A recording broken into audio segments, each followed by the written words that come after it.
देखिएगा, ये आपका 5th क्वेश्चन है, थर्ड क्वेश्चन, ये 3rd क्वेश्चन है एक्सरसाइज 10.5 का। कह रहा आकृति में, ये आकृति आपका सामने मैंने बना दिया है। कह रहा आकृति में कोण पी क्यू आर बराबर 100 अंश है। कोण पी क्यू आर बराबर ये 100 अंश है। और कह रहा है जहां पी क्यू आर केंद्र ओ वाले एक वृत्त पर स्थित है। कह रहा है ये पी क्यू आर जो बिंदु है ये केंद्र ओ वाले एक वृत्त की परिधि पर क्या है, स्थित है। तो कह रहा आपको कोण ओ पी आर ज्ञात कर रहा है। ओ पी आर, इस कोण को आपको ज्ञात करना है। तो देखिएगा, मैं आपको बता दूं कि ये जो कोण बन रहा है वो इस चाप द्वारा बन रहा है, चाप पी आर, चाप पी आर द्वारा, समझ रहे। तो चाप पी आर द्वारा केंद्र का जो कोण बनेगा वो कितना बनेगा, इसका दुगुना बनेगा ना। तो इसका दुगुना यानी ये कोण बनेगा, और ये कोण कितना होगा, 200। कितना होगा, 200। तो देखिएगा इस चीज को आप लिख सकते हैं।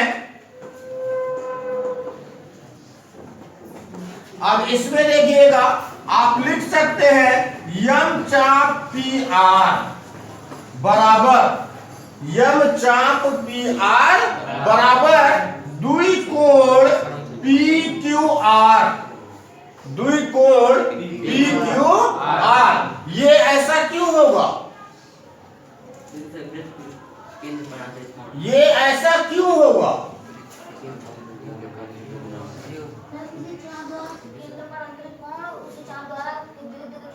हाँ, किसी भी चाप द्वारा केंद्र पर अंतरित कोण उसी चाप द्वारा वृत्त के शेष भाग पर बने कोण का दुगुना होता है। समझ रहे हैं। तो इस चीज को आप इसको आप एक ही वृत्त खंड के कोण के रूप में दर्शा सकते हैं। समझ रहे हैं। आप लिख सकते हैं इस चीज को, अगर चाहे तो ब्रैकेट में लिख सकते हैं, किसी चाप द्वारा केंद्र पर बनाया गया कोण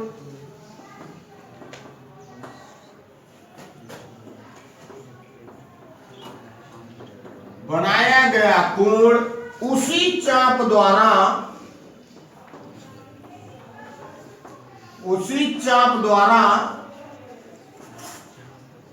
वृत्त के शेष भाग पर आंतरिक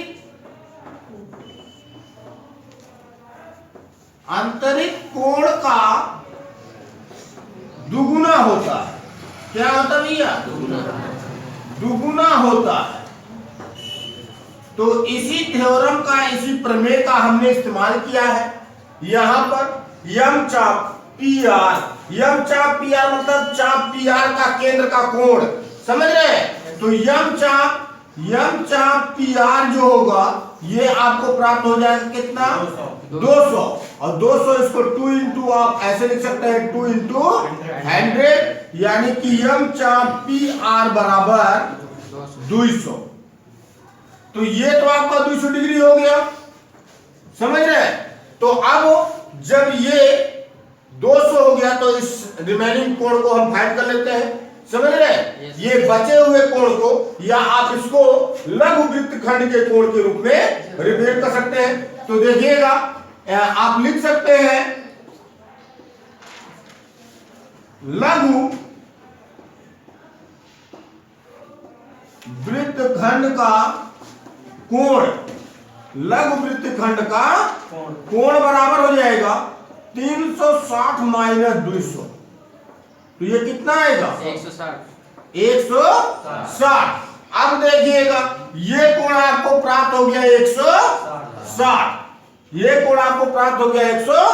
अब देखिएगा हम त्रिभुज POR में देखते हैं, त्रिभुज POR में, त्रिभुज POR में अब इसमें जब हम देखते हैं तो चूंकि इसमें देखिएगा आप लिख सकते हैं PO बराबर RO, ये होगा एक ही वृत्त की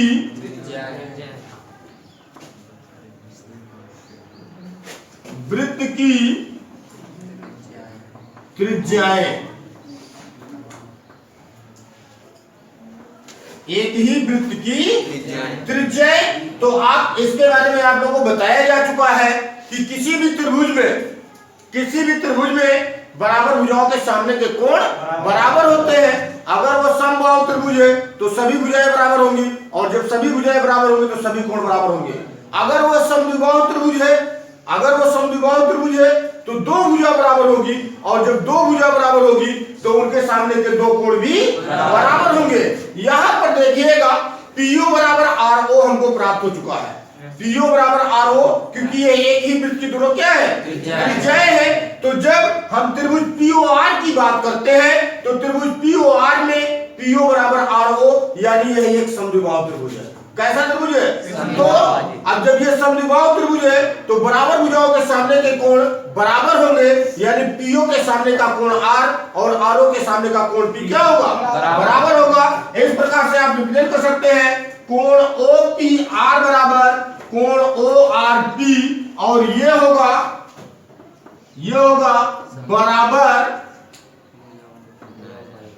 बराबर भुजाओं के सम्मुख कोण। अब देखिएगा हम त्रिभुज POR में हम तीनों कोणों का योग प्राप्त कर लेते हैं। त्रिभुज लिखेंगे, त्रिभुज POR के तीनों अंतः कोणों का योग कितना होगा भैया, 180 अंश। तो देखिएगा ये कोण आपको मिलेगा कोण OPR प्लस कोण ORP प्लस कोण POR बराबर 180 अंश। यहां पर देखिएगा OPR और ORP ये दोनों कोण हमने इक्वल शो कर दिया है।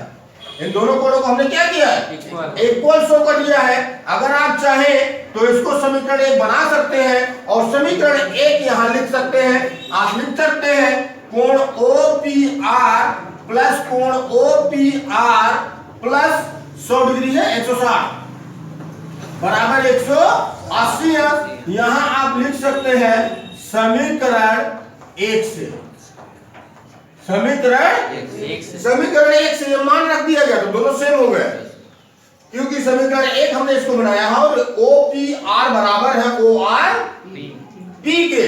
तो यहां पर देखिएगा ये द्विकोण OPR और ये 160 को उधर ले जाते हैं तो बराबर 180 माइनस 160 हो जाएगा। द्विकोण OPR बराबर 20 अंश आएगा, और कोण OPR का मान हम यहां से प्राप्त कर सकते हैं 20/2 करके, यानी कोण OPR बराबर कितना हो गया, 10 बराबर ORP। Any doubt? तो यही आपको फाइंड करना था, कोण OPR फाइंड करना था, और कोण OPR का वैल्यू हमको 10 डिग्री प्राप्त हुआ है। अतः कोण ORP का भी मान 10 डिग्री ही होगा। तो इस प्रकार से यह क्वेश्चन आपका समाप्त होता है। आगे देखिएगा, नेक्स्ट क्वेश्चन पर चर्चा करते हैं।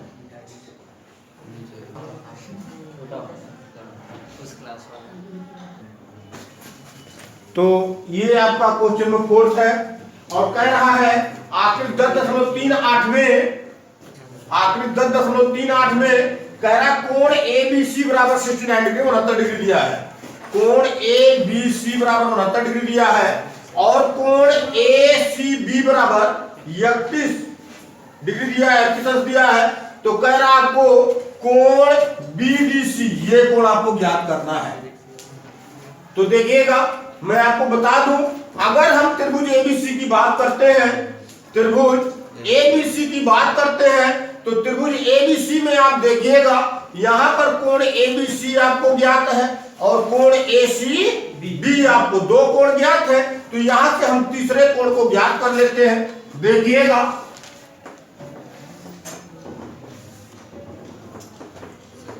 त्रिभुज ABC में, त्रिभुज ABC में, अब इसमें देखिएगा लिखेंगे तीनों अंतः कोणों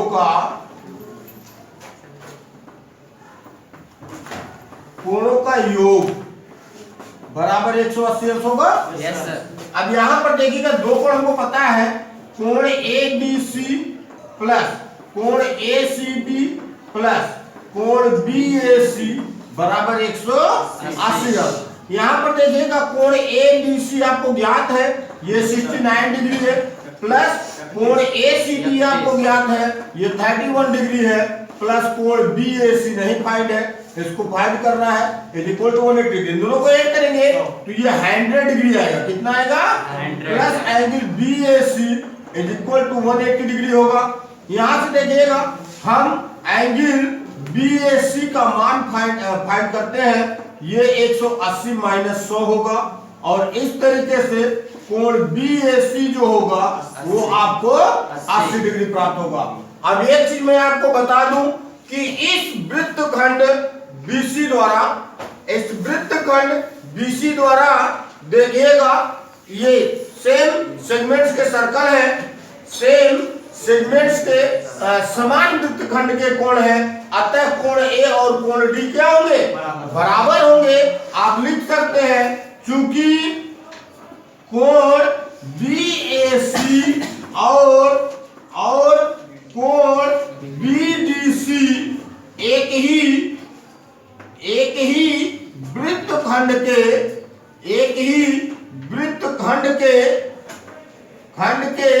कोण है,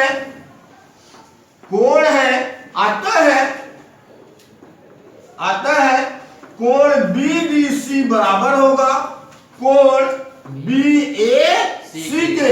और चूंकि कोण BAC का मान 80 अंश प्राप्त हो चुका है, तो कोण BDC बराबर ये आपका कितना डिग्री होगा? 80। तो इस तरीके से ये प्रश्न आपका समाप्त होता है। किसी को कोई समस्या बेटा? गुड। ये कह रहा है, देखिएगा क्वेश्चन उपयुक्त है, कह रहा आकृति 10.39 में एक वृत्त पर ABC और D 4 बिंदु है। कह रहा एक वृत्त पर ABC और D 4 बिंदु है। कह रहा AC और BD बिंदु E पर इस प्रकार से प्रतिच्छेद कर रहे हैं कि कोण BEC बराबर 130 अंश तथा कोण ECD बराबर 20 अंश है। तो आपको कोण BAC ज्ञात करना है, यानी कि ये कोण ज्ञात करना है। समझ रहे? तो देखिएगा हम इस चीज को अगर चाहे तो रिप्लेस कर सकते हैं। दिया है में देखिएगा आप कोण BEC बराबर 130 अंश तथा कोण ECD बराबर 20 अंश, इस चीज को रिप्रेजेंट कर सकते हैं। ये दिया है, सिद्ध क्या करना है या ज्ञात करना है। देखिएगा इसमें रिप्रेजेंट करेंगे कोण BAC का मान आपको ज्ञात करना है। देखिएगा इसमें हम कुछ रचना नहीं करेंगे, इस नाते हम रचना के स्टेप नहीं लिखेंगे, हम सीधे उपपत्ति पर आते हैं और अब हम हल करना प्रारंभ करते हैं। देखिएगा एक चीज मैं बता दूं आपको, त्रिभुज EDC की बात करते हैं। त्रिभुज CDE में देखिएगा भुजा DE को बढ़ाने पर यह कोण आपका बन रहा है, कोण CEB, ये कोण बना है। अतः ये कोण CEB जो होगा, ये कोण वो इस त्रिभुज का 22 कोण होगा। क्या होगा? 22 कोण होगा। तो देखिएगा लिखेंगे त्रिभुज CDE में, देखिएगा लिखेंगे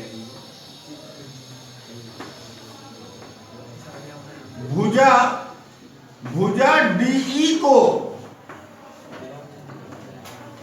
बढ़ाने पर कोण CEB बन रहा है। अतः ये कोण CEB जो होगा ये इस त्रिभुज का क्या होगा, बहिष्कोण होगा। अतः कोण CEB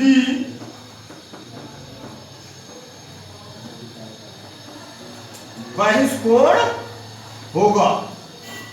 क्या होगा, बहिष्कोण होगा।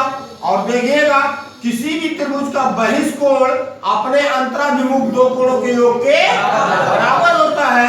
यानी कि कोण CEB बराबर कोण EDC प्लस कोण ECD होगा। यहां पर देखिएगा कोण CEB का मान आपको पता है 130 अंश बराबर कोण EDC प्लस ECD का मान आपको पता है 20 अंश।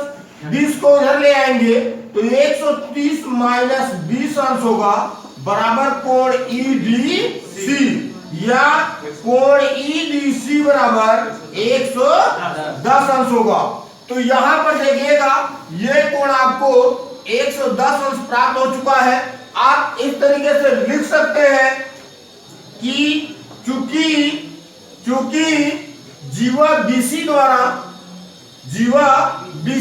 एकांतर वृत्तखंड में दो कोण बन रहे हैं। एक कोण D बन रहा है और कोण A बन रहा है। तो आप लिख सकते हैं चूंकि जीवा BC द्वारा एकांतर वृत्तखंड में कोण BDC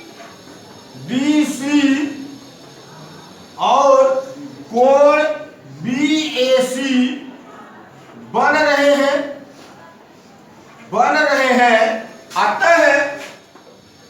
अतः कोण BAC बराबर होगा कोण BDC के, और ये बराबर होगा एकांतर वृत्तखंड के कोण होने के नाते। समझ रहे हैं, क्योंकि एकांतर वृत्तखंड के कोण बराबर होते हैं, अतः ये दोनों कोण बराबर होंगे। यहां पर देखिएगा कोण BDC का मान हमने प्राप्त कर लिया है। कोण BDC या इसी को EDC भी हम लिख सकते हैं क्योंकि भुजा BD पर ही बिंदु है। तो यहां पर देखिएगा कोण BAC का मान जो होगा वो 110 अंश होगा, और यही हमको ज्ञात करना था।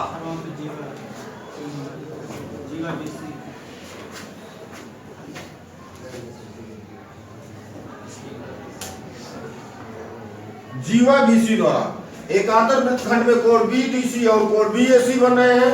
अतः कोण BAC बराबर होगा कोण BDC के, और इस प्रकार से कोण BAC का मान हमको 110 अंश प्राप्त होगा। यह क्वेश्चन आपका समाप्त होता है।